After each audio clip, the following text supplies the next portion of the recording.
Lakle lakle Inspector Tayay Tayay Tayay Ahan mamagtada nga sige Inspector Tayay tabiri basing mo James Sagurjamna taramrok suboloy na nay kono na kurumjari ngasing umpudon laksir Inspector Tayay lising ang mga satret ka umpuni pan suba tangka ano ba way na sandok chariba tangkag ta post-mortem mari suba saro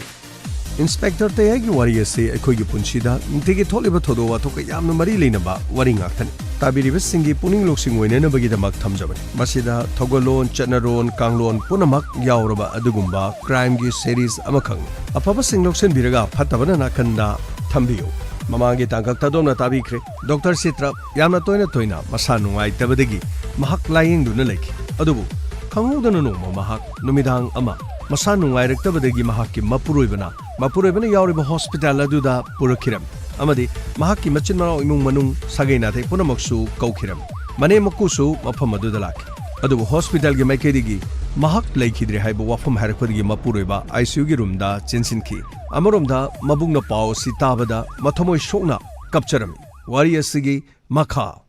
nang chaure nayumna kai pale nangi oiba tongan ma taibang ama sem lekandana namung aina raujarakhibado ha che ogalo aidi nang nasamak doctor ni nakhoi adum anaba masama sukharede dum phangini khandana aine dum leirumani ne aine thabak ama tawri nawade gun mitta phawi chan gi masak phobani thinungai no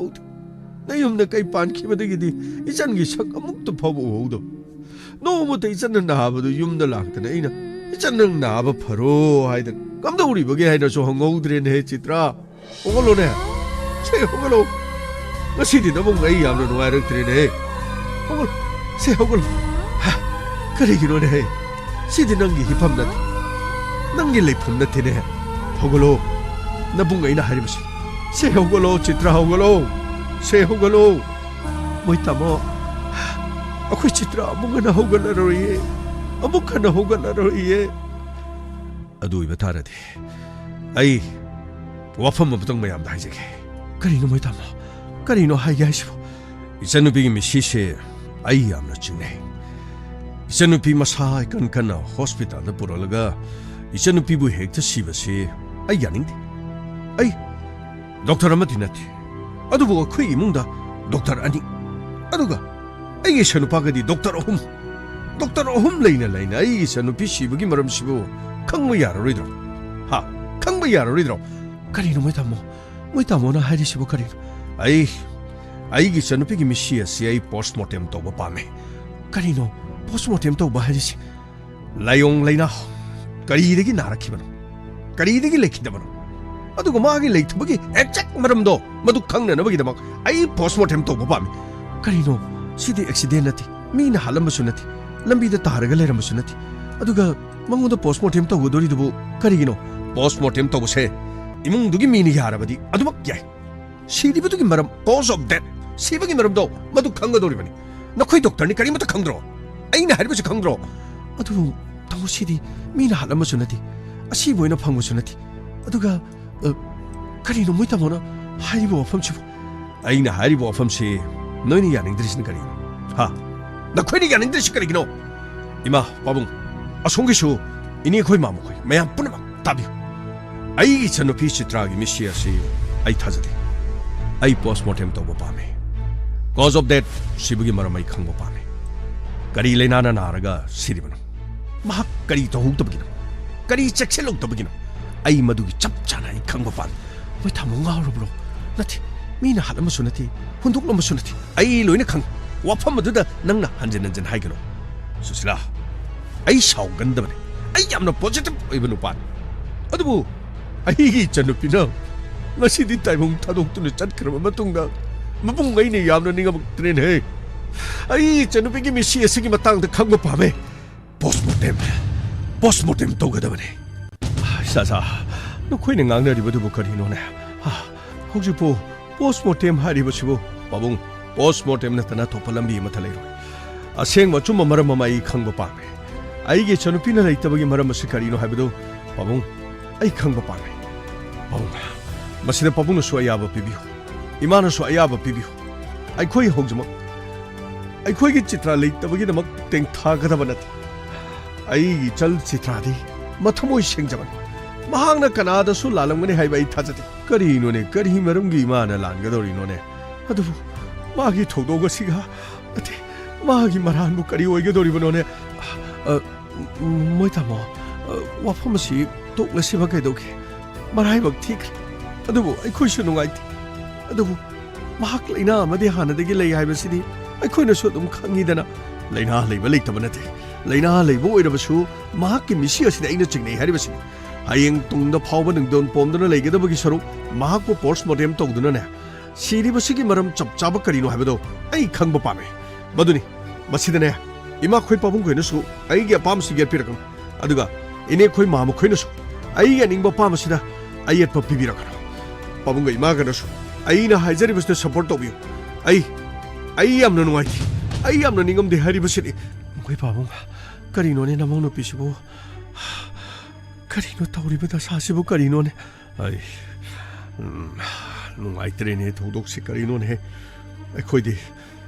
इचागे इमौगा नुगाइना लैना खंजबनिने इचागे पुन्सिदमु चैथेंग अमा पीबा हाइबदो ओइगदौरेने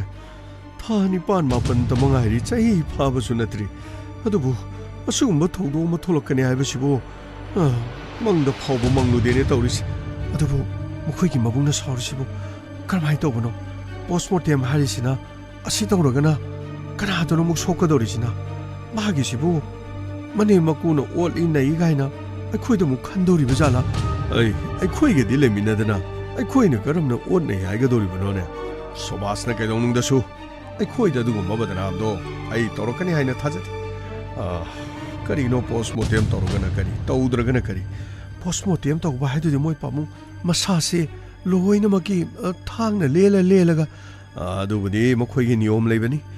हक्चांगी मफम कयादा लेनगदौरिबनिने अदुगा सीबगी मरमदु खंगनबदु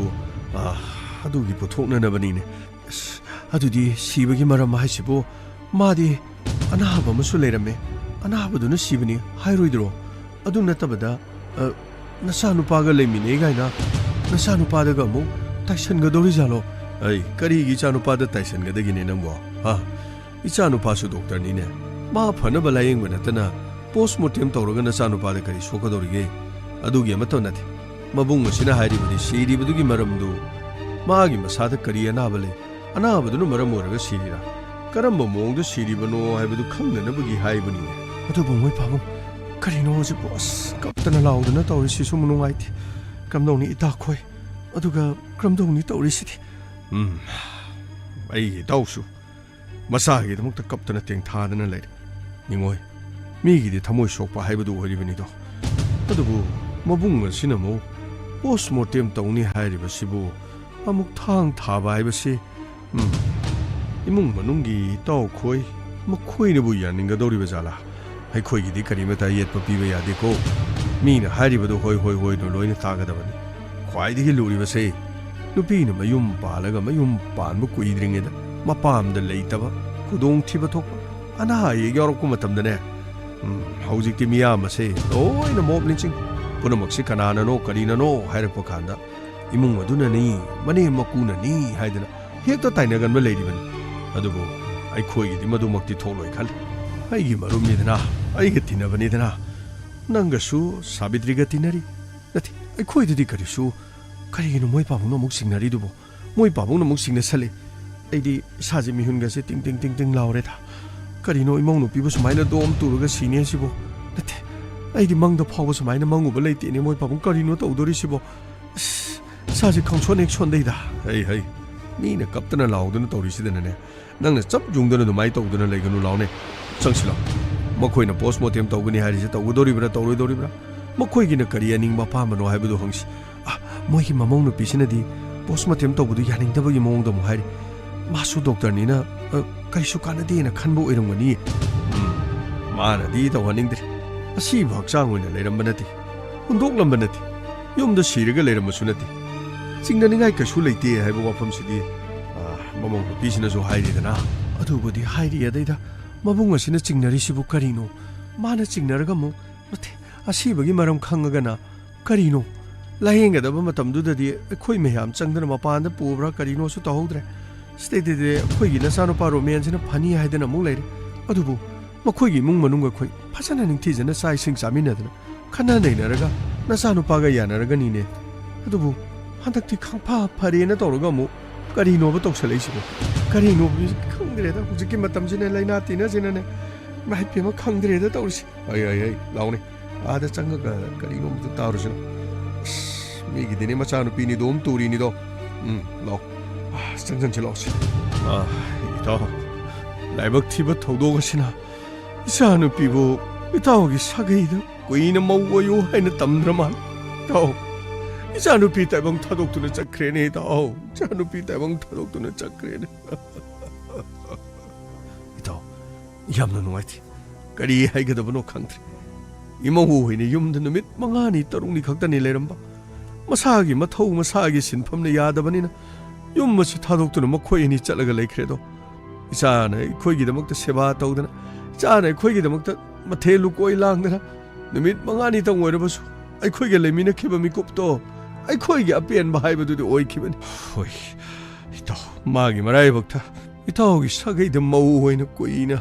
ꯏꯇꯥꯎ ꯑꯩꯈꯣꯏꯒꯤ ꯁꯦꯕꯥ ꯇꯧꯗꯨꯅ ꯂꯩꯌꯨ ꯍꯥꯏꯕ ꯇꯝꯈꯤꯗ꯭ꯔ ꯃꯥꯜꯂꯦ ꯑꯗꯨꯕꯨ ꯏꯇꯥꯎ ꯁꯣꯝꯗ ꯁꯨꯕꯥꯁꯅ ꯍꯥꯏꯔꯤꯕ ꯋꯥꯐꯝꯁꯤꯕꯨ ꯄꯣꯁꯃꯣꯔꯇꯦꯝ ꯇꯧꯕꯒꯤ ꯋꯥꯐꯝꯁꯤ ꯉꯁꯥꯏꯗꯒꯤ ꯊꯦꯝꯂꯤꯕꯅꯤ ꯃꯍꯥꯛ ꯀꯔꯤꯃꯇ ꯑꯩꯈꯣꯏꯅ ꯍꯥꯏꯕꯁꯤ ꯇꯥꯈꯤꯗ꯭ꯔꯦ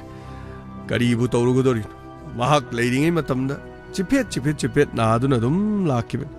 ꯑꯗꯨꯕꯨ ꯂꯥꯏꯑꯣꯡ ꯑꯁꯤ ꯀꯔꯤꯅꯣ ꯍꯥꯏꯕ ꯆꯞ ꯆꯥꯕ ꯈꯪꯗꯕꯅ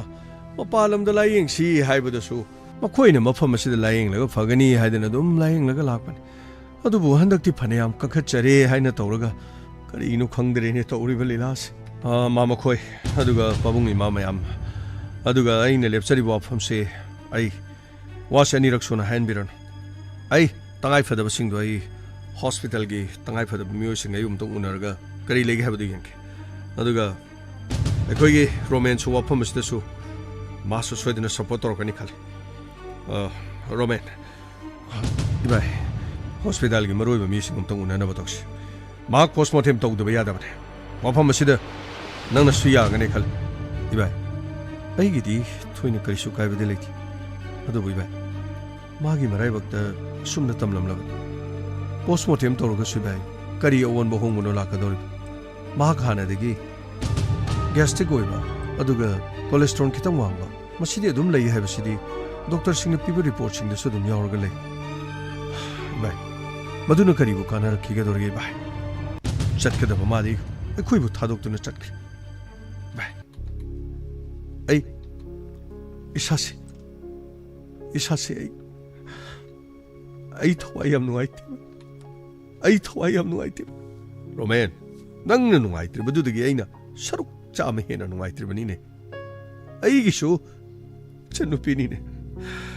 ꯄꯤꯛꯂꯤꯉꯩꯗꯒꯤ ꯑꯩꯒ ꯃꯥꯒ ꯁꯥꯟꯅꯃꯤꯟꯅꯔꯣ ꯑꯩꯅ ꯏꯆꯟꯅꯨꯄꯤꯒꯤꯗꯃꯛꯇ ꯑꯩꯅ ꯍꯥꯀꯟ ꯆꯪꯗꯨꯅ ꯑꯩꯅꯅꯦ ꯑꯉꯥꯡ ꯑꯣꯏꯔꯤꯉꯩꯗ ꯃꯥꯒ ꯁꯥꯟꯅꯃꯤꯟꯅꯕ ꯃꯃꯥꯟꯅꯕꯤ ꯐꯥꯎꯕꯗ ꯑꯩꯅ ꯏꯟꯊꯨꯔꯨꯕꯒꯤ ꯋꯥꯔꯤ ꯂꯩꯔꯤꯕꯅꯤꯅꯦ ꯑꯩ 이타다 아이는 꼰자두는 사나스럽기만 이기 짠누피니네 뽐노막세 숨나 독하니 강다버니나 마네 윰도마 사누아이 때나 락라바수 낭 락리브라 해람라가 아이 까리마타 하욕대 말해복티 그래도 꼬이기 짠 지드라 낭세나 해복티 그래도 꼬 지드라 아두구나 아두부 아이 짠누피기 마기 라이온 것에 아이 까리노 하이버도 짭짤해 강보 밤에 이바이 라이옹디 마기디 아루바 또빨레나 캔서 머리 레나버디 까리마도 야오버나티 टेस्टिंग रिपोर्ट लोइनमक लेरी युमदसु पिक थना लेरी सिदसु आई रिपोर्ट खरा दुम पाइरगा लाक्टिबन आइसु माबु लाइंग लिबा डॉक्टर सिंह दुगी मरक आई सोमन अदु बुइ भाई असुमनु माना खंगौदना मराइबक थिगने हैबदुदी भाई आइसु खंगुद्रि भाई हंदकी लाइंग बसिदे करिगुबा फलक्त्रगदि मपानदा चसी हाइदुना मागा इगा हाइनकिबसु लैबनि अदु बुइ भाई असुमना थोकनीदि खंगदबनिनि भाई महक्ति आइबु थादोक्तुना चटखै भाई आइबु थादोक्तुना चटखै भाई रोमेन ꯅꯪꯁꯨ ꯅꯨꯡꯉꯥꯏꯔꯝꯃꯣꯏ ꯃꯇꯝ ꯈꯔꯗꯪ ꯑꯣꯏꯔꯕꯁꯨ ꯅꯪꯒꯤ ꯂꯣꯏꯅꯕꯤ ꯑꯣꯏꯅ ꯂꯩꯔꯝꯂꯤꯕꯅꯤ ꯑꯗꯨꯕꯨꯅꯦ ꯅꯪꯁꯨ ꯅꯪꯒꯤ ꯂꯣꯏꯅꯕꯤꯅ ꯂꯩꯇꯕꯒꯤ ꯃꯔꯝꯁꯤ ꯅꯪ ꯗꯣꯛꯇꯔ ꯑꯃ ꯑꯣꯏꯔꯕꯁꯨ ꯅꯪꯅ ꯆꯞ ꯆꯥꯕ ꯃꯍꯥꯛ ꯒꯦꯁꯇ꯭रिꯛ ꯈꯔ ꯑꯣꯏꯕ ꯑꯇꯣꯞꯄ ꯂꯩꯅꯥ ꯃꯆꯥ ꯃꯆꯥ ꯈꯔꯅ ꯃꯔꯝ ꯑꯣꯏꯕꯅꯤꯅꯦ ꯍꯥꯏꯕꯗꯣ ꯃꯗꯨꯗꯤ ꯅꯪ ꯅꯁꯥꯅꯗꯤ ꯈꯪꯉꯤ ꯑꯗꯨꯕꯨꯅꯦ ꯑꯩꯅ ꯑꯃꯈꯛ ꯄꯥꯝꯃꯤꯅꯦ ꯑꯩꯅ ꯄꯥꯝꯕꯁꯦ ꯅꯪꯅ ꯏꯕꯥꯏꯒꯤ ꯅꯤꯡꯕꯁꯤ ꯊꯨꯡꯍꯟꯕꯤꯌꯨ ꯃꯥꯕꯨ ꯄꯣꯁꯃꯣꯔꯇꯦꯝ ꯇꯧꯕꯗꯅꯦ ꯅꯈꯣꯏ ꯄꯨꯝꯅꯃꯛꯅꯅꯦ ꯑꯌꯥꯕ ꯄꯤꯌꯨ ꯏꯃꯥꯁꯨ ꯑꯗꯨꯒ ꯃꯥ ꯃꯈꯣꯏ ꯏꯅꯦꯈꯣꯏ ꯃꯌꯥꯝꯅꯁꯨ ꯂꯣꯏꯅ ꯑꯌꯥꯕ ꯄꯤꯕꯤꯌꯨ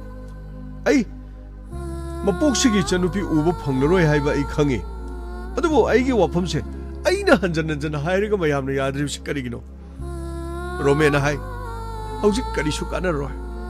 ꯑꯩꯒꯤ ꯂꯣꯏꯅꯕꯤ ꯗꯣꯛꯇꯔ ꯁꯨꯁꯤꯂꯥ ꯐꯥꯎꯕꯅ ꯄꯣꯁꯃꯣꯔꯇꯦꯝꯗ ꯀꯔꯤ ꯇꯧꯒꯗꯧꯔꯤꯅꯣ ꯍꯥꯏꯗꯅ ꯃꯍꯥꯛ ꯃꯁꯥꯃꯛ ꯑꯩꯒꯤ ꯂꯣꯏꯅꯕꯤꯁꯤꯅꯁꯨ ꯍꯥꯏ ꯄꯥꯕꯨꯡ ꯑꯩꯈꯣꯏ ꯄꯥꯕꯨꯡꯗꯤ ꯀꯔꯤ ꯃꯣꯠ ꯂꯩ ꯑꯃꯨꯛꯇ ꯍꯥꯏꯕꯤꯌꯨ ꯄꯥꯕꯨꯡ ꯅꯆꯥꯅ ꯍꯥꯏꯖꯔꯤꯕꯁꯤ ꯑꯃꯨꯛꯇꯗꯤ ꯌꯥꯕꯤꯌꯨ ꯀꯩꯗꯧꯕꯒꯦ ꯁꯨꯕꯥꯁ ꯔꯣꯃꯦꯅꯁꯨ ꯍꯥꯏꯔꯤ ꯏꯃꯧ ꯅꯨꯄꯤ ꯁꯨꯁꯤꯂꯥꯅꯁꯨ ꯍꯥꯏꯔꯤ ꯄꯣꯁꯃꯣꯔꯇꯦꯝ ꯇꯧꯔꯒ ꯀꯔꯤ ꯀꯥꯟꯅꯒꯗꯧꯔꯤꯒꯦ ꯃꯤꯅ ꯍꯥꯠꯂꯝꯕ ꯃꯤꯅ ꯒꯥꯔꯤ ꯊꯦꯡꯖꯜꯂꯝꯗꯅ ꯂꯝꯍꯥꯡꯗ ꯃꯍꯥꯛ ꯑꯁꯤꯕ ꯍꯛꯆꯥꯡ ꯑꯣꯏꯅ ꯐꯪꯕꯗꯤ ꯅꯠꯇꯦꯗꯅ ꯑꯗꯨꯕꯨ ꯄꯥꯕꯨꯡ ꯃꯍꯥꯛꯀꯤ ꯄꯣꯁꯃꯣꯔꯇꯦꯝ ꯔꯤꯄꯣꯔꯠꯇꯗꯤ ꯃꯍꯥꯛꯀꯤ ꯁꯤꯔꯤꯕꯒꯤ ꯃꯔꯝꯗꯨ ꯁꯣꯏꯗꯅ ꯈꯪꯒꯅꯤ ꯍꯌꯦꯡ ꯑꯩꯈꯣꯏꯒꯤ ꯄꯨꯛꯅꯤꯡꯗ ꯋꯥꯍꯪ ꯄꯥꯍꯪ ꯃꯌꯥꯝ ꯑꯃ ꯍꯪꯒꯗꯕꯒꯤ ꯁꯔꯨꯛ ꯃꯍꯥꯛꯀꯤ ꯆꯨꯝꯅ ꯒ꯭ꯌꯥꯁꯇ꯭रिꯛ ꯑꯣꯏꯕꯗꯨꯅ ꯅꯥꯕ ꯑꯣꯏꯔꯕꯁꯨ ꯍꯥꯔꯠ ꯑꯦꯇꯦꯛ ꯑꯣꯏꯔꯕꯁꯨ ꯃꯍꯥꯛꯀꯤ ꯃꯔꯝ ꯑꯗꯨ ꯀꯔꯤꯅꯣ ꯍꯥꯏꯕꯗꯨꯗꯤ ꯆꯞ ꯆꯥꯅ ꯈꯪꯕꯅ ꯐꯠꯇ꯭ꯔꯅꯦ ꯄꯥꯕꯨꯡ ꯃꯗꯨꯗ ꯀꯔꯤ ꯀꯥꯏꯕ ꯂꯩꯕꯒꯦ ꯃꯍꯥꯛꯀꯤ ꯑꯁꯤꯕ ꯍꯛꯆꯥꯡꯗ ꯊꯥꯡ ꯊꯥꯕꯗ ꯃꯁꯥꯗ ꯊꯥꯡ ꯊꯥꯏ ꯍꯥꯏꯅ ꯏꯃꯥꯈꯣꯏ ꯄꯥꯕꯨꯡꯈꯣꯏ ꯑꯗꯨꯒ ꯏꯅꯦꯈꯣꯏ ꯃꯈꯣꯏꯅ ꯅꯨꯡꯉꯥꯏꯇꯕꯒꯤ ꯋꯥꯔꯥ ꯅꯠꯇ꯭ꯔꯒ ꯑꯩꯈꯣꯏ ꯁꯨꯁꯤꯂꯥꯅ ꯀꯔꯝꯕ ꯃꯑꯣꯡꯗ ꯅꯨꯡꯉꯥꯏꯇꯕꯅꯣ ꯑꯗꯨꯒ ꯔꯣꯃꯦꯅ ꯀꯔꯝꯕ ꯃꯑꯣꯡꯗꯅꯣ ꯅꯨꯡꯉꯥꯏꯇ꯭ꯔꯤꯁꯦ ꯏꯕꯥꯏ ꯑꯩꯒꯤꯗꯤ ꯑꯦꯖ ꯑꯦ ꯗꯣꯛꯇꯔ ꯑꯃ ꯑꯣꯏꯅ ꯄꯣꯁꯃꯣꯔꯇꯦꯝ ꯇꯧꯔꯕꯁꯨ ꯀꯔꯤꯁꯨ ꯀꯥꯟꯅꯔꯣꯏ ꯍꯥꯏꯕꯗꯨ ꯈꯛꯇꯅꯤ ꯋꯥꯐꯝ ꯑꯁꯤꯗꯤ ꯑꯩ ꯈꯛꯇꯅ ꯍꯥꯏꯕ ꯅꯠꯇꯦ ꯃꯦꯗꯤꯀꯦꯜꯒꯤ ꯂꯥꯏꯟꯗ ꯂꯩꯕ ꯈꯨꯗꯤꯡꯃꯛꯅ ꯀꯥꯟꯅꯗꯕ ꯇꯦꯁ ꯑꯃꯅꯤ ꯍꯥꯏꯗꯨꯅ ꯑꯗꯨꯝ ꯍꯥꯏꯔꯛꯀꯅꯤꯅꯦ ꯚꯥꯏ ꯃꯣꯏ ꯇꯥꯃꯣ ꯔꯣꯃꯦꯟ ꯍꯥꯏꯁꯤꯁꯨ ꯆꯨꯝꯃꯤ ꯑꯗꯨꯒ ꯄꯥꯕꯨꯡ ꯈꯣꯏꯅ ꯍꯥꯏꯁꯤꯁꯨ ꯂꯣꯏꯅ ꯆꯨꯝꯃꯤ ꯍꯧꯖꯤꯛ ꯄꯣꯁꯃꯣꯔꯇꯦꯝ ꯇꯧꯔꯒ ꯀꯔꯤꯅꯣ ꯀꯥꯟꯅꯒꯗꯧꯔꯤꯁꯤꯕꯣ ꯃꯣꯏ ꯇꯥꯃꯣꯅ ꯑꯁꯦꯡꯕ ꯈꯪꯅꯤꯡꯉꯦ ꯍꯥꯏꯕꯗꯣ ꯃꯥꯒꯤ ꯇꯦꯁ ꯇꯧꯈꯤꯕꯒꯤ ꯔꯤꯄꯣꯔꯠ ꯃꯌꯥꯝ ꯑꯁꯤꯗꯁꯨ ꯂꯩꯔꯦ ꯑꯗꯨꯒ ꯌꯨꯝꯗꯁꯨ ꯃꯥꯕꯨ ꯂꯥꯌꯦꯡꯕꯒꯤ ꯆꯦ ꯆꯥꯡ ꯄꯤꯛꯊꯟꯅ ꯑꯗꯨꯝ ꯂꯣꯏ ꯂꯩꯔꯝꯒꯅꯤ ꯃꯗꯨ ꯃꯌꯥꯝ ꯑꯗꯨꯗꯒꯤ ꯃꯣꯏ ꯇꯥꯃꯣꯅꯅꯦ ꯑꯃꯃꯝ ꯈꯪꯅꯤꯡꯕ ꯂꯩꯔꯁꯨ ꯑꯩ ꯑꯃꯃꯝꯇ ꯂꯣꯏꯅ ꯄꯥꯖꯔꯛꯀꯦ ꯑꯗꯨ ꯑꯣꯏꯔꯕꯗꯤ ꯏꯔꯥꯏ ꯂꯥꯏꯅ ꯂꯣꯏꯅ ꯈꯪꯉꯦꯗꯅ ꯁꯨꯁꯤꯂꯥ ꯅꯈꯣꯏꯅ ꯀꯔꯤꯒꯤꯅꯣ ꯑꯩꯒꯤ ꯏꯆꯟꯅꯨꯄꯤꯁꯤ ꯄꯣꯁꯃꯣꯔꯇꯦꯝ ꯇꯧꯕꯗ ꯅꯣꯏꯅ ꯌꯥꯗ꯭ꯔꯤꯁꯤ ꯃꯔꯝ ꯀꯔꯤꯒꯤꯅꯣ ꯔꯣꯃꯦꯟ ꯅꯪꯁꯨ ꯗꯣꯛꯇꯔ ꯑꯃꯅꯤ ꯅꯪꯁꯨ ꯌꯥꯅꯤꯡꯗ꯭ꯔꯅꯦ ꯏꯃꯥ ꯄꯥꯕꯨꯡ ꯏꯅꯦ ꯃꯥꯃꯥ ꯄꯨꯝꯅꯃꯛꯁꯦ ꯑꯃꯨꯛꯇ ꯍꯥꯏꯕꯤꯌꯨꯅꯦ ꯍꯌꯦꯡ ꯅꯤꯡꯗꯣꯟ ꯄꯣꯡꯒꯗꯕꯒꯤ ꯁꯔꯨꯛ ꯍꯛꯆꯥꯡ ꯍꯥꯏꯕꯗꯨꯗꯤ ꯃꯩ ꯊꯥꯗꯣꯛꯈ꯭ꯔꯒ ꯄꯨꯝꯅꯃꯛ ꯇꯨꯝꯈ꯭ꯔꯒꯅꯤ ꯃꯗꯨꯗ ꯑꯩꯈꯣꯏꯅ ꯀꯣꯟꯅ ꯈꯪꯅꯤꯡꯉꯦ ꯍꯥꯏꯗꯨꯅ ꯍꯌꯦꯡ ꯇꯦꯁ ꯇꯧꯕꯗ ꯀꯔꯤꯃꯠꯇ ꯌꯥꯔꯣꯏꯅꯦ ꯃꯔꯝ ꯑꯗꯨꯅ ꯃꯥꯕꯨ ꯄꯣꯁꯃꯣꯔꯇꯦꯝ ꯇꯧꯕ ꯍꯥꯏꯕꯁꯤꯗꯅꯦ ꯑꯩꯒꯤ ꯃꯣꯠꯇꯤ ꯑꯩ ꯁꯤꯗ ꯂꯦꯞꯆꯔꯦ ꯍꯣꯏ ꯑꯩꯈꯣꯏ ꯔꯣꯃꯦꯟꯅ ꯃꯥꯒꯤ ꯂꯣꯏꯅꯕꯤꯅꯤ ꯃꯥꯒꯤ ꯂꯣꯏꯅꯕꯤꯗ ꯄꯣꯁꯃꯣꯔꯇꯦꯝ ꯇꯧꯕ ꯌꯥꯔꯣꯏ ꯍꯥꯏꯅ ꯔꯣꯃꯦꯟꯅ ꯌꯦꯜꯂꯛꯂꯒꯗꯤ ꯑꯩꯒꯤ ꯑꯣꯏꯅꯗꯤ ꯊꯤꯡꯕꯗꯤ ꯉꯝꯃꯣꯏ ꯑꯗꯨꯕꯨ ꯑꯩꯒꯤ ꯑꯅꯤꯡꯕ ꯑꯄꯥꯝꯕꯁꯤꯗ ꯏꯁꯦꯅꯨꯄꯥ ꯔꯣꯃꯦꯟꯅ ꯌꯥꯅꯤꯡꯗꯕꯗ ꯃꯍꯥꯛꯅ ꯂꯦꯞꯂꯒꯗꯤ ꯔꯣꯃꯦꯟꯅ ꯑꯩꯕꯨ ꯏꯀꯥꯏ ꯈꯨꯝꯅꯗꯕꯅꯤ ꯗꯣꯛꯇꯔ ꯆꯤꯇ꯭ꯔꯕꯨ ꯃꯥꯕꯨ ꯅꯨꯡꯁꯤꯗꯕꯅꯤ ꯑꯩꯒꯤ ꯏꯃꯨꯡ ꯃꯅꯨꯡ ꯑꯩꯒꯤ ꯁꯥꯒꯩꯕꯨ ꯅꯨꯡꯁꯤꯗꯕꯅꯤ ꯍꯥꯏꯅ ꯑꯩꯅ ꯈꯟꯒꯅꯤ ꯏꯕꯥꯏꯒꯤ ꯋꯥꯐꯝ ꯑꯁꯤꯕꯨ ꯑꯩꯅ ꯍꯥꯏꯖꯔꯤꯕꯁꯦ ꯅꯍꯥꯛ ꯅꯚꯥꯏ ꯑꯃꯅꯦꯅ ꯈꯜꯂꯒ ꯍꯥꯏꯕꯅꯦꯅꯦ ꯈꯟꯒꯅꯨ ꯑꯩ ꯏꯆꯟꯅꯨꯄꯤꯒꯤ ꯃꯥꯏꯀꯩꯗꯒꯤ ꯏꯆꯟꯅꯨꯄꯤ ꯃꯁꯥꯅ ꯑꯩꯕꯨ ꯁꯤꯕꯒꯤ ꯃꯔꯝ ꯑꯁꯦ ꯑꯁꯦꯡꯕ ꯃꯔꯝꯗꯨ ꯈꯪꯕꯤꯌꯨ ꯍꯥꯏꯗꯨꯅ ꯃꯍꯥꯛꯃꯛꯅ ꯍꯥꯏꯔꯛꯄꯅꯤ ꯍꯥꯏꯅ ꯅꯈꯣꯏ ꯈꯜꯂꯣ ꯑꯗꯨ ꯑꯣꯏꯔꯕꯗꯤ ꯋꯥꯐꯝ ꯑꯁꯤꯗ ꯂꯦꯞꯅꯔꯁꯤ ꯑꯩꯒꯤ ꯏꯆꯟꯅꯨꯄꯤ ꯗꯣꯛꯇꯔ ꯆꯤꯇ꯭ꯔ ꯃꯍꯥꯛ ꯁꯤꯕꯁꯦ ꯄꯣꯁꯃꯣꯔꯇꯦꯝꯗ ꯑꯩꯈꯣꯏ ꯄꯨꯝꯅꯃꯛ ꯌꯥꯅꯔꯁꯤ ꯃꯁꯤꯗ ꯂꯦꯞꯅꯔꯁꯤ ꯏꯕꯨꯡꯉꯣ ꯅꯪꯅ ꯃꯁꯤꯃꯛꯄꯨ ꯅꯠꯇꯦ ꯀꯔꯤꯅꯤ ꯍꯥꯏꯅ ꯈꯜꯂꯒꯅꯣꯅꯦ ꯅꯪꯅ ꯍꯥꯏꯔꯤꯁꯤꯕꯣ ꯅꯪꯅ ꯀꯅꯥꯗ ꯆꯤꯡꯅꯔꯤꯕꯅꯣꯅꯦ ꯄꯥꯕꯨꯡ ꯑꯩ ꯀꯅꯥꯃꯠꯇꯗ ꯆꯤꯡꯅꯕ ꯂꯩꯇꯦ ꯑꯩꯅ ꯆꯤꯡꯅꯕ ꯃꯍꯥꯛꯄꯨ ꯃꯤꯅ ꯍꯥꯠꯂꯤ ꯃꯤꯅ ꯍꯥꯠꯇꯦ ꯍꯥꯏꯕꯒꯤ ꯋꯥ ꯁꯨꯡꯅ ꯅꯠꯇꯦ ꯑꯗꯨꯕꯨ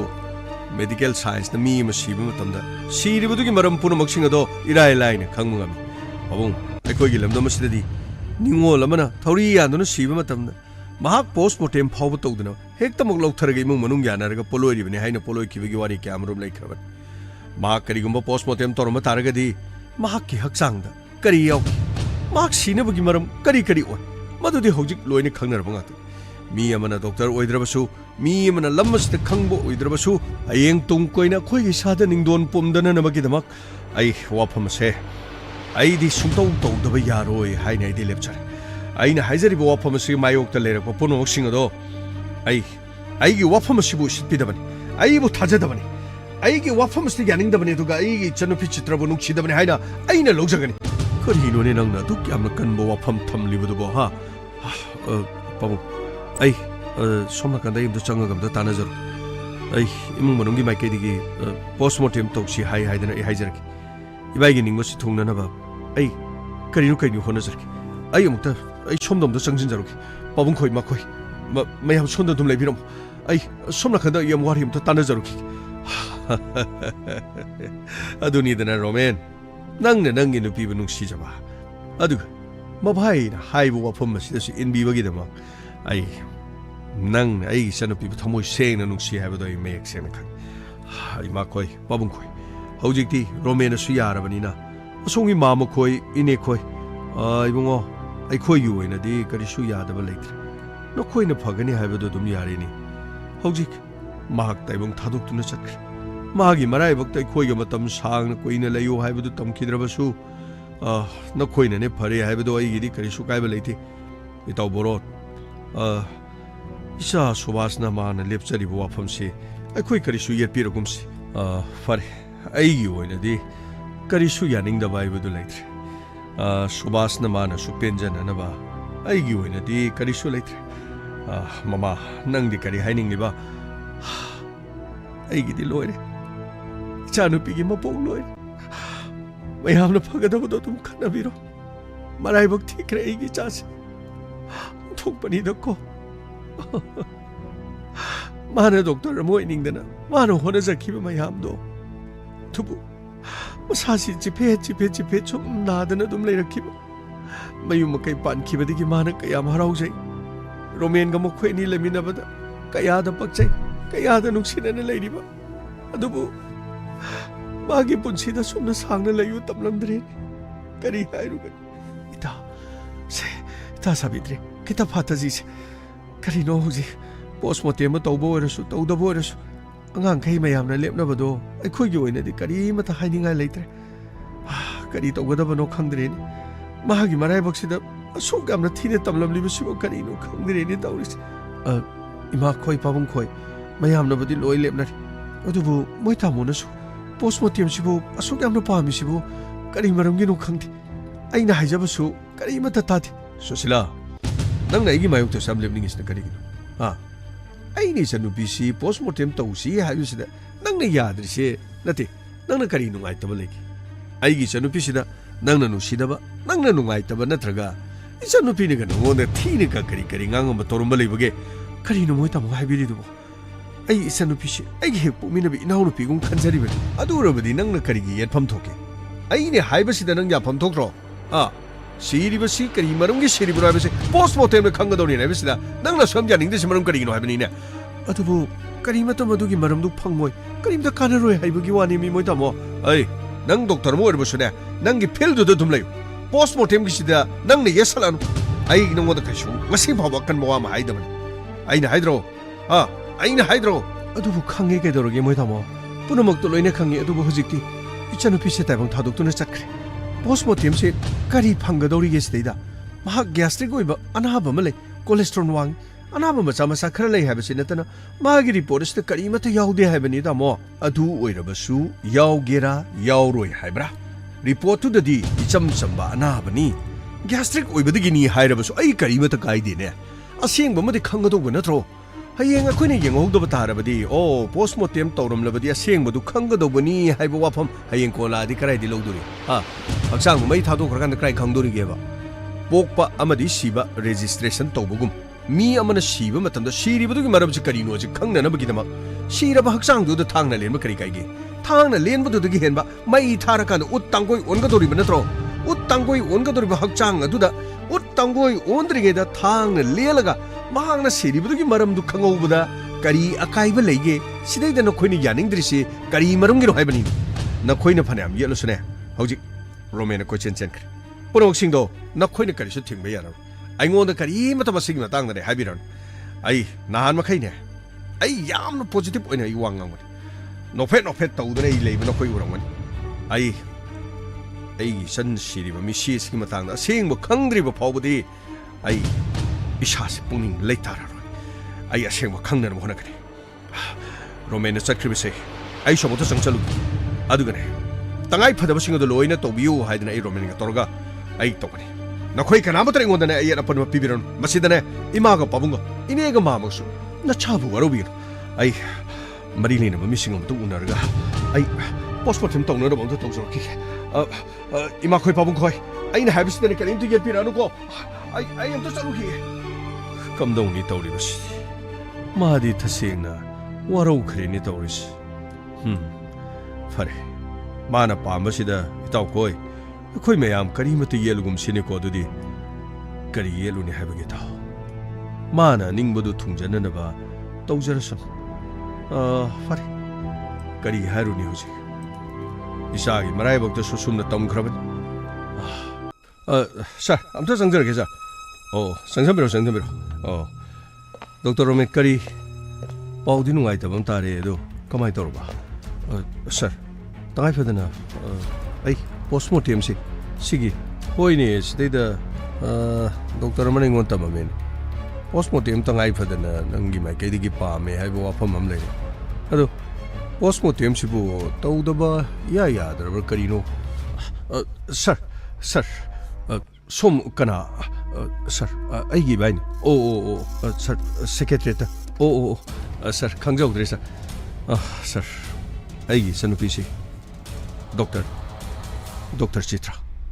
aigi senupa sigi loinabi ai punamak loina khangjare aduga koigi Dr. Romena su hospital sida su leijabani na ai anabagi maram aduga leitabagi chorakpa maram khardei khangjare adubu hoji imung manungi makai da pami se postmortem pami aiba adu maso ai tajare adu postmortem sina hayeng kari chingnaba leibagi no aduga postmortem tawruraga imung manung ani gi marakta hayeng nungsinata ba nungaina da ba kari langna ga dori jano maramdi ai na jai se tagi wana ti ko lamhang da siraga lamsi siraga leiramasu nati mina halami habi wasu leite aduga lambi da izan manghalam da na hundomi habi wasu adu masu leibana tabanina masagi samchamba na ba gastric oibagi aduga cholesterol khara wangbagi haiba wafam ama mamang da su koi Dr. Romena su tamki ba su dum leigre ajariba ada sidai da koi board member khara phama kan da su punna layeng bagi thabam su dum sathajarak pani ada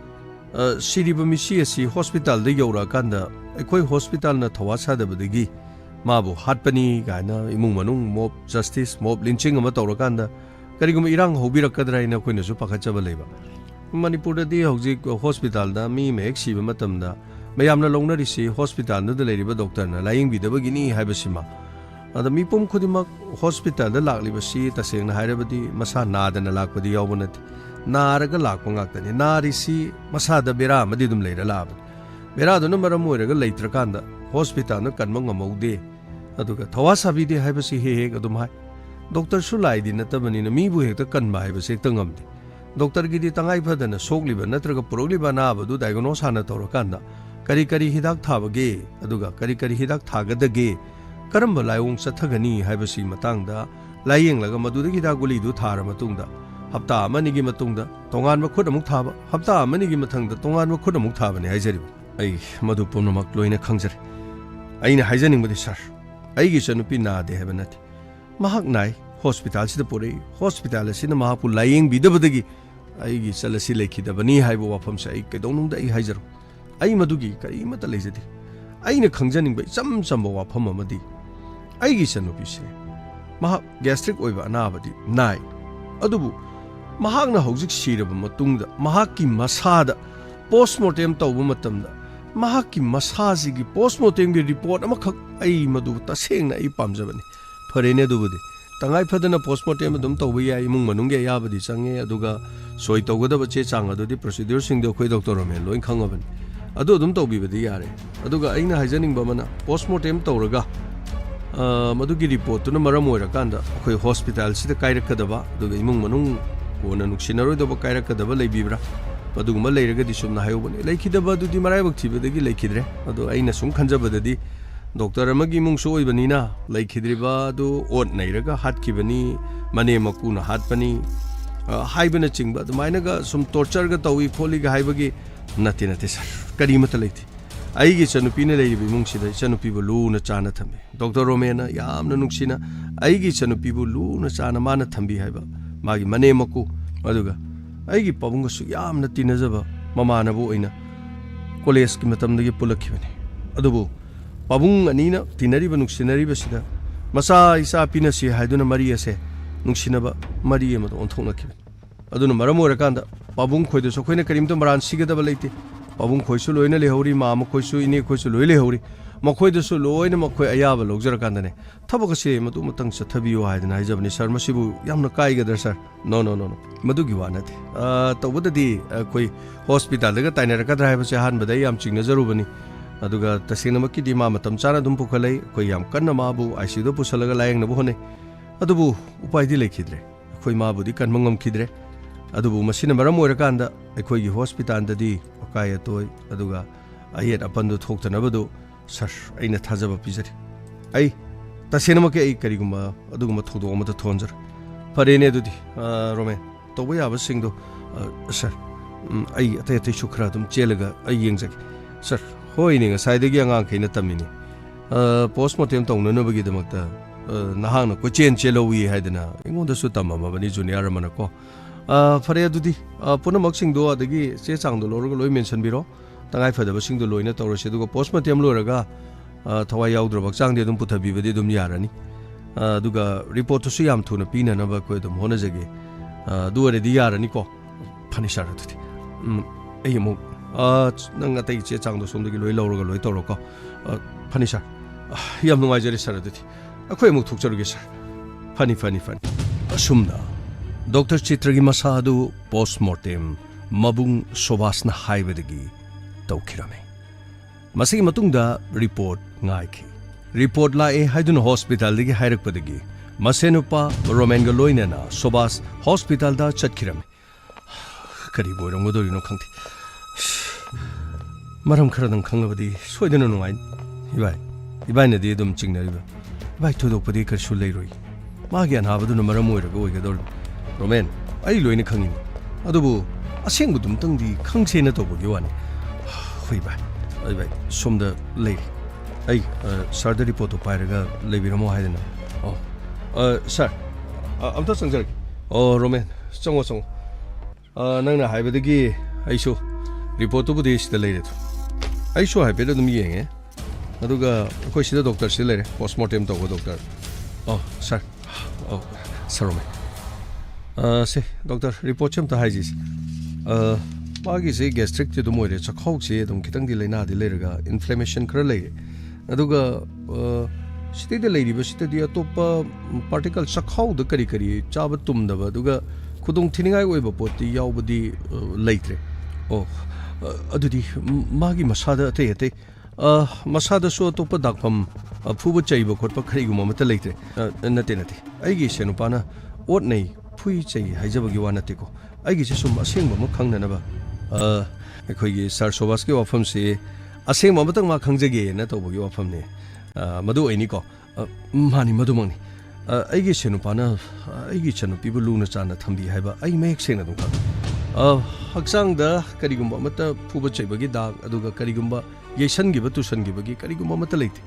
अदुगा report सिदा हजिक लेरिसी doctor सिना लेखिदबसी अतोपा चिंगननिंगाय ओइबा करिगुम्बा मरम अमत लेते माके अनाबसिना मरम ओइरकांदा मा चाबा थकपा खर यादबा अदुगा BP low ओइसलकपा अदुना मरम ओइरकांदा मासे heart से block तोक्सिलकिबने अदुगा अदुदगी लेतबने हाइबा report से मसी खक्तनी हो याम नुवारे अदुबु अइना खंगजनिंगबा हाइबियो सर सुभाष के से खरा अखोइना तौरिसी थाजबा वाटपगी मोंग अमा लेबिब्रा नति अइना थाजबा मक अदुबुदी नतबा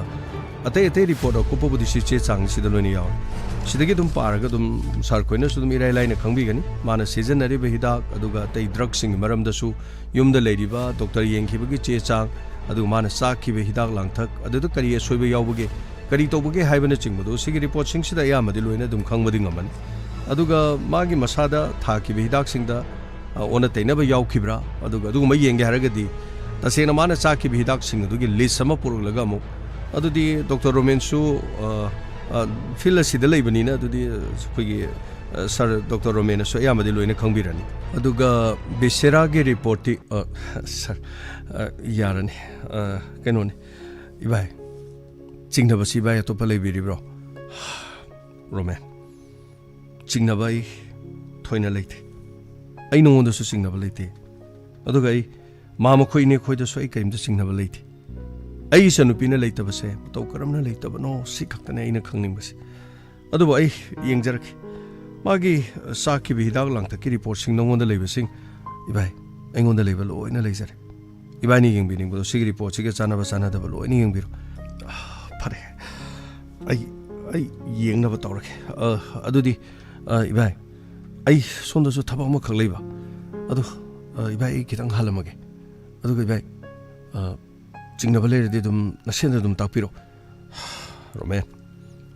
아이 징나바 그리슈 레로이 아두가네 아이 강닝바 레르디 이놈원다 소이든 하라게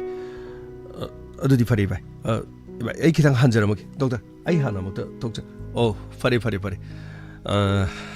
ꯁꯔ ꯁꯨꯕꯥꯁ ꯋꯥꯔꯧꯕꯤꯕꯗꯤ ꯌꯥꯗ꯭ꯔꯦ ꯗꯣꯛꯇꯔ ꯔꯣꯃꯦꯟꯗꯤ ꯁꯣꯝꯗ ꯑꯃꯨꯛ ꯍꯣꯁꯄꯤꯇꯥꯜꯗ ꯑꯃꯨꯛ ꯄꯦꯁꯦꯟꯒꯤ ꯑꯃꯨꯛ ꯀꯩꯅꯣ ꯇꯧꯔꯛꯄꯅꯤꯅ ꯑꯣ ꯁꯔ ꯑꯩ ꯀꯩꯁꯨ ꯀꯥꯏꯕ ꯂꯩꯇꯦ ꯑꯗꯨ ꯉꯁꯥꯏ ꯕꯤꯁꯦꯔꯥ ꯍꯥꯏꯕꯗꯨꯒꯤ ꯃꯇꯥꯡꯗꯣ ꯕꯤꯁꯦꯔꯥ ꯍꯥꯏꯕꯁꯤ ꯁꯨꯃꯥꯏꯅ ꯇꯧꯕꯅꯤ ꯑꯩꯈꯣꯏꯅ ꯄꯣꯁꯃꯣꯔꯇꯦꯝ ꯇꯧꯕ ꯀꯥꯟꯗ ꯁꯣꯝꯗꯗꯤ ꯊꯋꯥꯏ ꯌꯥꯎꯗ꯭ꯔꯕ ꯍꯛꯆꯥꯡꯗꯣ ꯌꯥꯝ ꯀꯨꯏꯅ ꯍꯣꯁꯄꯤꯇꯥꯜꯗ ꯊꯝꯕꯁꯨ ꯈꯨꯗꯣꯡꯆꯥꯗꯦ ꯑꯗꯨꯒꯤ ꯃꯊꯛꯇ ꯃꯤꯒꯤ ꯍꯛꯆꯥꯡꯁꯦ ꯂꯦꯟꯈ꯭ꯔꯀꯥꯟꯗ ꯍꯛꯆꯥꯡ ꯂꯦꯜꯂꯒ ꯀꯨꯏꯅ ꯊꯝꯕꯁꯤꯁꯨ ꯅꯨꯡꯉꯥꯏꯇꯦ ꯑꯗꯨꯒ ꯃꯗꯨ ꯏꯃꯨꯡ ꯃꯅꯨꯡꯗ ꯈꯨꯠꯁꯤꯟꯅꯔꯀꯥꯟꯗ ꯄꯣꯠꯂꯣꯏꯅꯕꯒꯤꯗꯃꯛꯇ ꯄꯤꯊꯣꯛꯈ꯭ꯔꯦ ꯃꯊꯧ ꯃꯉꯝ ꯄꯥꯡꯊꯣꯛꯅꯅꯕꯒꯤ ꯑꯗꯨꯕꯨ ꯑꯩꯈꯣꯏꯅ ꯍꯧꯖꯤꯛ ꯄꯤꯔꯤꯕ ꯔꯤꯄꯣꯔꯠꯁꯦ ꯃꯁꯤꯒꯤ ꯔꯤꯄꯣꯔꯠꯁꯤꯗꯤ ꯄꯣꯁꯃꯣꯔꯇꯦꯝꯗꯨꯗ ꯌꯥꯝꯅ ꯊꯨꯕ ꯑꯊꯨꯕꯒꯤ ꯔꯤꯄꯣꯔꯠ ꯑꯃꯈꯛꯅꯤ ꯕꯤꯁꯦꯔꯥ ꯍꯥꯏꯁꯤꯅ ꯑꯩꯈꯣꯏꯅ ꯍꯛꯆꯥꯡꯒꯤ ꯕ꯭ꯔꯦꯟꯒꯤ ꯁꯔꯨꯛ ꯈꯔ ꯍꯥꯔꯠꯀꯤ ꯁꯔꯨꯛ ꯈꯔ ꯆꯈꯥꯎꯗꯒꯤ ꯁꯔꯨꯛꯈꯔ ꯂꯤꯚꯔꯗꯒꯤ ꯁꯔꯨꯛ ꯈꯔ ꯑꯗꯨꯒ ꯑꯇꯩ ꯍꯛꯆꯥꯡꯒꯤ ꯄꯥꯔꯠꯁꯤꯡꯗꯒꯤ ꯁꯔꯨꯛ ꯈꯖꯤꯛ ꯂꯧꯔꯀꯥꯟꯗ ꯑꯩꯈꯣꯏꯅ ꯑꯃꯨꯛ ꯌꯥꯝꯅ ꯀꯨꯞꯅ ꯊꯝꯍꯧꯕꯅꯤ ꯃꯁꯤꯒꯤ ꯔꯤꯄꯣꯔꯠꯁꯤꯅ ꯑꯃꯨꯛ ꯌꯥꯝꯗ꯭ꯔꯕꯗ ꯊꯥ ꯑꯃ ꯆꯪꯕꯁꯨ ꯌꯥꯎꯏ ꯀꯔꯤꯒꯨꯝꯕ ꯃꯇꯝꯗ ꯅꯨꯃꯤꯠ 20 ꯆꯪꯕ ꯌꯥꯎꯏ ꯑꯗꯨꯕꯨ ꯑꯩꯈꯣꯏ ꯃꯅꯤꯄꯨꯔꯗꯗꯤ ꯁꯤꯒꯨꯝꯕꯒꯤ ꯕꯤꯁꯦꯔꯥꯒꯤ ꯔꯤꯄꯣꯔꯠꯁꯤꯒꯤꯗꯤ ꯑꯌꯥꯝꯕ ꯃꯄꯥꯟ ꯂꯝꯗꯁꯨ ꯃꯄꯥꯟ ꯇꯥꯡꯏ ꯑꯗꯨꯅ ꯑꯁꯤꯒꯨꯝꯕꯁꯤ ꯔꯤꯄꯣꯔꯠꯁꯤ ꯈꯤꯇꯪ ꯀꯨꯏꯅ ꯆꯪꯏ ꯑꯗꯨꯅ ꯃꯁꯤꯗꯤ ꯈꯤꯇꯪ ꯉꯥꯏꯕꯤꯕ ꯇꯥꯔꯦ ꯑꯗꯨꯕꯨ ꯉꯁꯥꯏꯗꯤ ꯋꯥꯐꯝ ꯑꯁꯤ ꯕꯤꯁꯦꯔꯥꯒꯤ ꯋꯥꯐꯝꯁꯤꯁꯨ ꯁꯔ ꯑꯩ ꯁꯣꯏꯗꯅ ꯃꯗꯨꯒꯤ ꯔꯤꯄꯣꯔꯠꯇꯨꯁꯨ ꯑꯩ ꯉꯥꯏꯖꯒꯦ ꯁꯔ ꯑꯩ ꯃꯇꯝ ꯆꯪꯂꯕꯁꯨ ꯆꯪꯅ ꯑꯩ ꯁꯣꯏꯗꯅ ꯉꯥꯏꯖꯒꯦ ꯍꯣ ꯐꯔꯦ ꯑꯗꯨꯒꯤꯗꯤ ꯑꯩꯈꯣꯏ ꯁꯣꯏꯗꯅ ꯑꯗꯨꯝ ꯔꯤꯄꯣꯔꯠꯇꯨ ꯂꯥꯛꯑꯀꯥꯟꯗ ꯑꯗꯨꯝ ꯄꯥꯎꯗꯣ ꯍꯥꯏꯖꯔꯒꯦ ꯑꯗꯨꯕꯨ ꯄꯣꯁꯃꯣꯔꯇꯦꯝ ꯇꯧꯕꯁꯤꯃꯛꯇꯤ ꯑꯩꯗꯤ ꯀꯥꯟꯅꯔꯣꯏꯅ ꯑꯩꯗꯤ ꯑꯗꯨꯝ ꯅꯍꯥꯟꯁꯨ ꯑꯗꯨꯝ ꯍꯥꯏꯖꯕꯅꯤ ꯁꯤ ꯀꯩꯁꯨ ꯑꯗꯨꯝ ꯑꯣꯏꯔꯝꯗꯦꯗꯅ ꯍꯌꯦꯡ ꯕꯤꯁꯦꯔꯥꯒꯤ ꯔꯤꯄꯣꯔꯠꯇꯁꯨ ꯌꯥꯝ ꯊꯣꯏꯗꯣꯛꯄ ꯀꯩꯁꯨ ꯂꯩꯇꯦ ꯃꯔꯝꯗꯤ ꯗꯣꯛꯇꯔ ꯔꯣꯃꯦꯟ ꯏꯃꯨꯡ ꯃꯅꯨꯡꯗ ꯃꯍꯥꯛꯀꯤ ꯂꯣꯏꯅꯕꯤ ꯗꯣꯛꯇꯔ ꯆꯤꯇ꯭ꯔꯥ ꯌꯥꯝ ꯅꯨꯡꯁꯤ ꯆꯥꯟꯅꯅ ꯑꯗꯨꯝ ꯊꯝꯕꯅꯤ ꯑꯩꯈꯣꯏꯁꯨ ꯂꯣꯏꯅ ꯈꯪꯉꯤ ꯃꯈꯣꯏꯒꯤ ꯅꯨꯡꯁꯤꯅꯕ ꯑꯩꯈꯣꯏ ꯂꯨꯍꯣꯡꯕꯒ ꯂꯣꯏ ꯌꯥꯎꯖꯔꯤꯅꯤ ꯑꯗꯣ ꯁꯣꯝꯅ ꯃꯕꯨꯡ ꯑꯃ ꯑꯣꯏꯅ ꯁꯨꯝ ꯆꯤꯡꯅꯕꯒꯤ ꯇꯧꯊꯣꯛꯄꯤꯕꯗꯣ ꯑꯗꯨꯕꯨꯗꯤ ꯀꯩꯁꯨ ꯀꯥꯏꯗꯦ ꯑꯗꯨꯕꯨ ꯀꯩꯁꯨ ꯀꯥꯟꯅꯕꯗꯤ ꯑꯗꯨꯝ ꯐꯪꯗꯦꯗꯅꯀꯣ ꯐꯔꯦ ꯑꯗꯨꯗꯤ ꯐꯅꯤ ꯁꯔ ꯑꯩ ꯑꯃꯨꯛ ꯆꯠꯆꯔꯨꯈꯤꯒꯦ ꯁꯔ ꯑꯗꯨꯗꯤ ꯌꯥꯝ ꯅꯨꯡꯉꯥꯏꯖꯔꯦ ꯁꯔ ꯕꯤꯁꯦꯔꯥꯒꯤ ꯔꯤꯄꯣꯔꯠ ꯂꯥꯛꯄ ꯃꯇꯝꯗꯗꯤ ꯁꯔ ꯑꯩꯉꯣꯟꯗ ꯄꯥꯎꯗꯨ ꯄꯤꯕꯤꯔꯛꯑꯣ ꯁꯔ ꯑꯩꯒꯤ ꯀꯥꯔꯗ ꯑꯝꯇꯪ ꯁꯤ ꯊꯝꯖꯔꯝꯒꯦ ꯁꯔ ꯁꯤ ꯂꯩꯖꯔꯦ ꯁꯔ ꯑꯣ ꯌꯥꯔꯦ ꯑꯩ ꯁꯣꯏꯗꯅ ꯍꯥꯏꯖꯔꯛꯀꯦ ꯃꯇꯝꯗꯤ ꯈꯤꯇꯪ ꯆꯪꯒꯅꯤꯀꯣ ꯁꯔ ꯐꯅꯤ ꯁꯔ ꯑꯩ ꯉꯥꯏꯖꯔꯒꯦ ꯁꯔ ꯑꯩꯅꯗꯤ ꯗꯣꯛꯇꯔ ꯅꯠꯇꯦ ꯑꯗꯨꯕꯨ ꯁꯤꯗ ꯏꯔꯤꯕ ꯄꯣꯠꯂꯝꯁꯤꯡꯁꯦ ꯑꯩꯈꯣꯏ ꯁꯨꯁꯤꯂꯥꯅꯁꯨ ꯈꯪꯕꯗꯤ ꯂꯣꯏꯅ ꯈꯪꯉꯝꯒꯅꯤ ꯑꯗꯨꯒ ꯁꯤꯒꯤ ꯃꯔꯝꯗ ꯑꯩ ꯀꯨꯞꯅ ꯊꯤꯒꯅꯤ ꯆꯥꯔꯤꯕ ꯍꯤꯗꯥꯛ ꯒꯨꯂꯤꯁꯤꯡ ꯑꯁꯤ ꯂꯣꯏꯅ ꯆꯨꯝꯕ꯭ꯔꯥ ꯍꯤꯗꯥꯛ ꯒꯨꯂꯤꯁꯤꯡ ꯑꯁꯤ ꯂꯥꯟꯕ꯭ꯔꯥ ꯅꯠꯇ꯭ꯔꯒ ꯍꯤꯗꯥꯛ ꯒꯨꯂꯤꯁꯤꯡ ꯑꯁꯤꯅ ꯃꯔꯝ ꯑꯣꯏꯗꯨꯅ ꯂꯩꯇꯕ꯭ꯔꯥ ꯄꯣꯁꯃꯣꯔꯇꯦꯝꯒꯤ ꯔꯤꯄꯣꯔꯠ ꯑꯁꯤ ꯑꯩꯅ ꯊꯥꯖꯕ ꯋꯥꯠꯂꯤꯕꯁꯤꯅ ꯀꯔꯤꯒꯤꯅꯣ ꯀꯅꯥꯒꯨꯝꯕ ꯈꯔ ꯂꯧꯇꯨꯅꯕ ꯌꯥꯎꯈꯤꯕ꯭ꯔꯥ ꯑꯩ ꯆꯤꯡꯅꯔꯤ ꯑꯁꯦꯡꯕ ꯆꯨꯝꯕ ꯈꯪꯗ꯭ꯔꯤꯕ ꯐꯥꯎꯕꯗꯤ ꯑꯩ ꯇꯨꯃꯤꯟꯅ ꯈꯛ ꯂꯩꯔꯣꯏ ꯑꯩꯒꯤ ꯏꯆꯟꯅꯨꯄꯤ ꯐꯣꯡꯅ ꯍꯥꯠꯄ ꯅꯠꯇ꯭ꯔꯕꯁꯨ ꯏꯆꯟꯅꯨꯄꯤꯕꯨ ꯂꯧꯇꯨꯅꯗꯨꯅ ꯃꯍꯥꯛꯄꯨ ꯍꯥꯠꯈꯤꯕ ꯌꯥꯕꯒꯤ ꯃꯔꯝ ꯑꯃ ꯂꯩꯕ꯭ꯔꯥ ꯑꯗꯨ ꯑꯣꯏꯔꯕꯗꯤ ꯑꯩ ꯀꯔꯤ ꯇꯧꯒꯅꯤ ꯑꯩ ꯍꯧꯖꯤꯛ ꯀꯔꯤ ꯇꯧꯒꯅꯤ ꯑꯗꯨꯗꯤ ꯑꯩ ꯀꯦꯁ ꯑꯁꯤꯗ ꯑꯩꯅ ꯊꯤꯔ ꯂꯩꯔꯕꯗꯤ ꯌꯥꯔꯔꯣꯏ ꯅꯠꯇ꯭ꯔꯒ ꯁ꯭ꯄꯦꯁꯤꯌꯦꯜ ꯄꯨꯂꯤꯁ ꯇꯤꯝ ꯑꯃꯗ ꯆꯠꯂꯒ ꯑꯩꯒꯤ ꯋꯥꯔꯤ ꯄꯨꯝꯅꯃꯛ ꯂꯤꯔꯒ ꯊꯧꯗꯣꯛ ꯑꯁꯤꯒꯤ ꯃꯇꯥꯡꯗ ꯑꯀꯨꯞꯄ ꯔꯤꯄꯣꯔꯠ ꯑꯃꯇꯪ ꯊꯤꯍꯟꯕꯗꯤ ꯀꯔꯤ ꯀꯥꯏ? ꯅꯠꯇ꯭ꯔꯒ ꯑꯩꯅ ꯊꯥꯡꯒꯗꯧꯔꯤꯕ ꯈꯣꯡꯊꯥꯡ ꯑꯁꯤꯅ ꯑꯩꯉꯣꯟꯗ ꯀꯅꯥꯅ ꯌꯦꯡꯁꯤꯜꯂꯛꯄ ꯌꯥꯕ?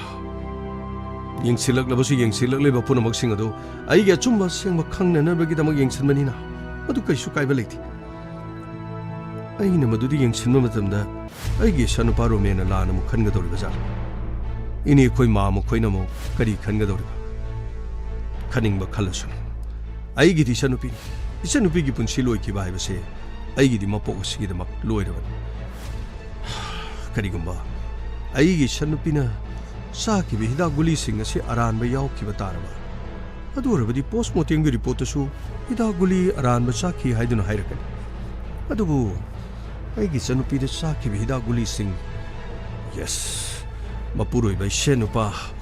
ꯃꯥꯒꯤ ꯃꯌꯨꯝꯗꯨꯒꯤ ꯄꯨꯝꯅꯃꯛ ꯂꯣꯏꯅ ꯈꯣꯝꯀꯠꯀꯅꯤ꯫ ꯆꯦ ꯐꯥꯏꯜꯁꯤꯡ ꯑꯗꯨꯒ ꯆꯥꯟꯅꯕ꯭ꯔꯥ ꯂꯣꯏꯅ ꯌꯦꯡꯒꯅꯤ꯫ ꯋꯥꯔꯤ ꯑꯁꯤꯒꯤ ꯃꯈꯥ ꯍꯌꯦꯡ ꯑꯃꯨꯛ ꯇꯥꯕꯤꯔꯁꯤ꯫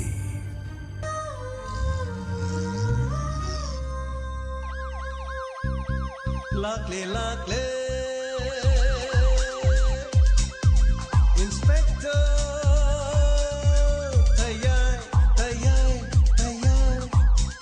Lakle lakle Lakle lakle Inspector Tayay tayay tayay Uthanaba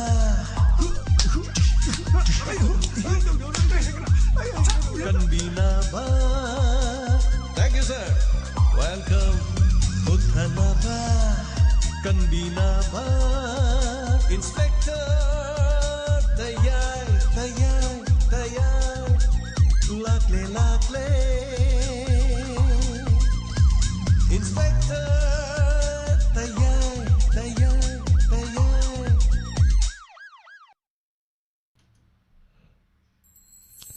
Hanana dagat sa dilantok sa riba Inspector Tayay anong batangka lising ang makasatred humfuganipan. Taro masibu tungan-tungan ba platform sing da tiyang laban matam sibo to tabi di po na magputagat jari. May ano pipida for feedback ama di comment tentak na pasage. Naurem priyojit wari si fazay ay tare atok ba kamay ay sinin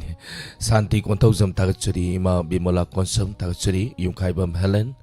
tagat jari tarom saruya birapa. Birthday sorry takal sambam thank you taram sawi habirapa yasna RK salamat sa tagachari taram sawi habirapa pabung Zain Kumar wari si yamna fazana sathari na tapire thank you taram sawi habirapa Indu inam tagachari taram sawi habirapa thank you Binodini Kondram ima tagachari taram sawi habirapa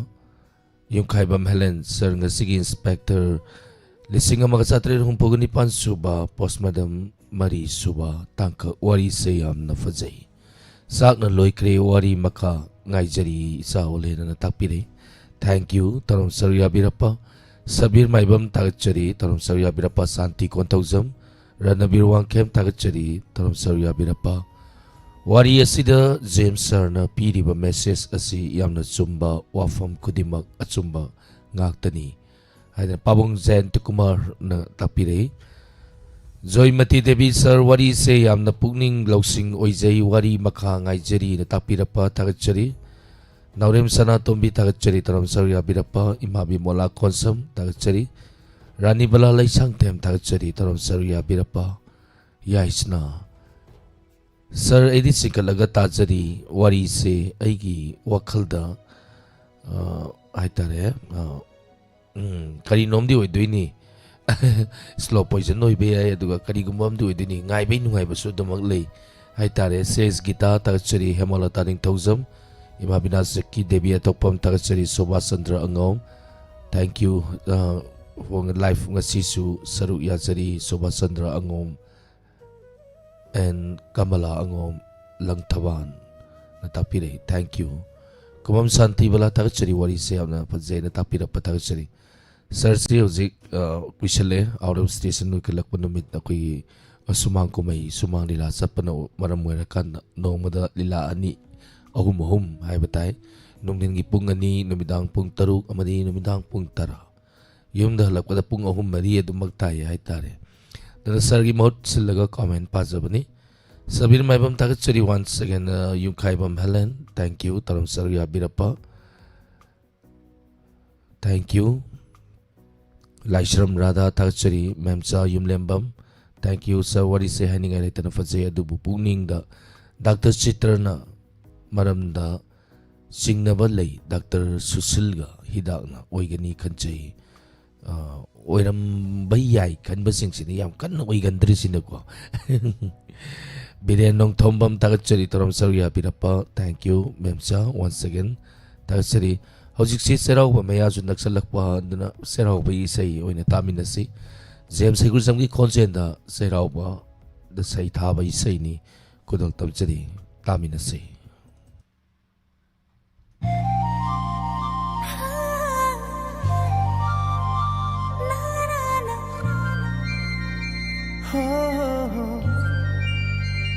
La la la.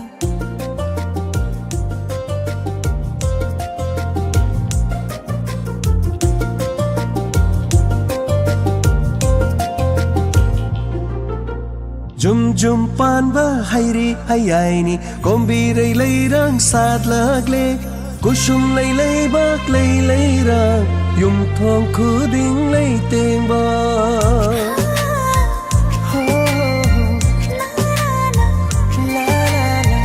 Jum pan ba hairi hayaini kombirai leirang sad lagle kusum lei lei bak lei leirang yum thong khuding lei teng ba sajibu jairau ba lagle lagle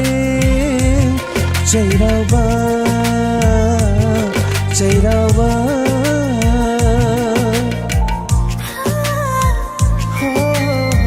Jum pan ba hairi hayaini kombirai leirang sad lagle kusum lei lei bak lei leirang yum thong khuding lei teng ba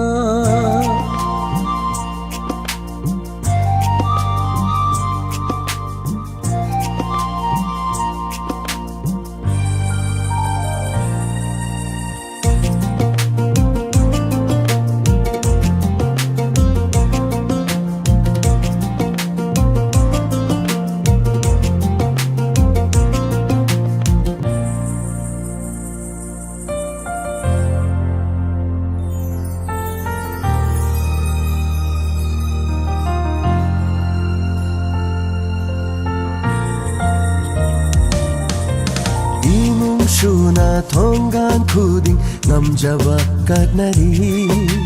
Lairam lenda chakraba singda tara chindam naba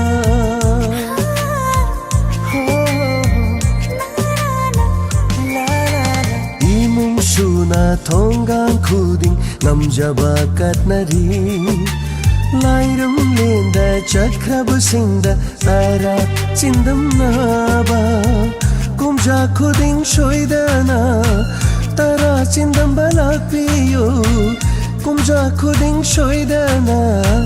tara chindam balakpiyo Kacha bangam jage kumja khuding Sajibu jairau ba lagle lagle jairau ba jairau ba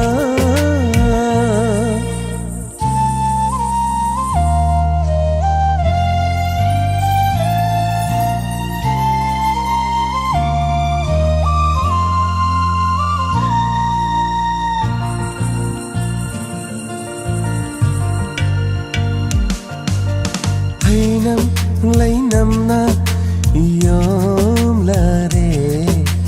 mai kai khuding ma hai pa lai pa thal la re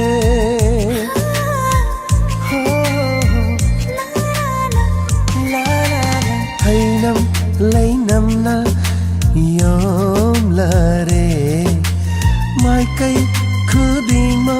hai pa lai pa thal la re Maning tam na sat la re kombirai kusum lai maning tam jara re mahausalay rin bisu yakay rakle akhang kandi laibak laisu yakay rakle akhang kandi laibak laisu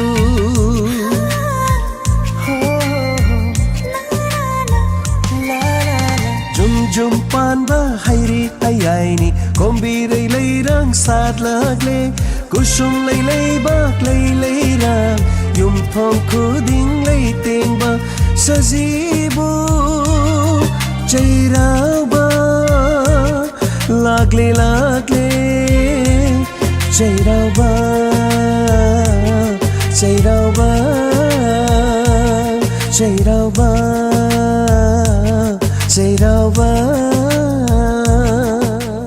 Okram Kala Singh Tagasari Taram Saruya Virapa Santi Kontausam. Thank you Ima Ibemhal Ningthaukong Tagasari Indu Oinam Tagasari Bimola Konsam Ima Santi Laisram Sabir Maibam Tagasari Ranavir Wangkem Tagasari Taram Saruya Virapa. Thank you. Nasigi tongan ba platform singda Taram Masibu Saruya Viriba Punamapu Tagasari Ronita Wari se kok sida adum khalla leire da tuna siman kibana haitare piriba khanbada kok tum sare ai Sir James di khanglamadi ko Sir Olen isai ga se tapam khangre da tapire wakka kugi wari matarwadi wari du loisaningi sak sarwadi sak to loidir bau saningi natrane mayam maramaduna wari sutaba horurabadi aduma wari do loidir bahawba taningi maramaduna ngaibagi nungaiba so dumak lay ngaiba sak lamna sak sarabadi sak mayam sai wari ngai na tarabadi wari adu nungai na tayo haibatare. Thank you tawarakane sa Tagasari Taram Saruya Virapa. Once again Pavong Zain Tukuma, thank you. Sa nalilasak raga halakpa matamda yung pawada iso na senabiba oiraksano tek takay na yung Europa oiraksano haidana Sorgi mafam na tawni sage loina na Johnson Toksom hayang soidana Johnson Toksom gi say amani ay hayang kudol tamsara ki say mari hay batay sarwigi lilayeng ba kay siyen gre halak padang ngairi yam dungay na takpiray. Thank you Johnson, thank you Barse Sorita Kalasabam, thank you Nisan Ketri Mayam Tagasari Taram Saruya Virapa. So na senabi po rin sar na yun da yoro trip hawada tek takay da boy rin hay da na isorgi mafam na tawni sage nga sige 90.0 ang radio tabi di busing torom lotion bigi yaw lawsari TV senen sing da di adumak English movie sing matang manaw na mi yang tao fang bigani hawzik yun na di may kukradang miyam di laptok sage miyam po na hayangi yay faraban na mit 90.0 ang radio miyam po na muteng na minersi nga sige yun na di may kukradang miyam di laptok sari po na mapu Olen sapam na mekanik kono na kurumsari.